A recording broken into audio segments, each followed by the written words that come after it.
This exam application tutorial is on the topic of earthquakes. The question for 6 marks: describe how P waves and S waves can be used to locate the origin of an earthquake, in other words, where it starts.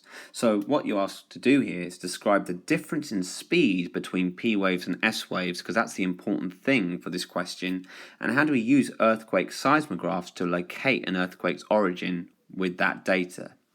So firstly, P waves travel faster than S waves. So if you remember, when an earthquake happens, two types of waves are released. You get the longitudinal P wave and the transverse S wave.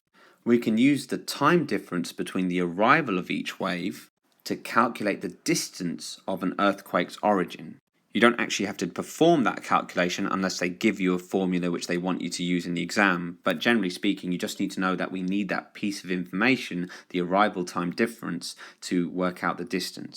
So let's say we've now worked out that the earthquake could be a certain distance from this power station here. However, we won't know which direction, we just know it's this somewhere at this distance following this circumference here. So to work out the location of an earthquake, you have to triangulate the data with readings from at least 3 seismometers. So now I'm going to get readings or distances from 3 other stations, and you can see that now I can get a very accurate idea of where the earthquake origin is over here. So the earthquake's origin is located where the distant arcs cross at one point.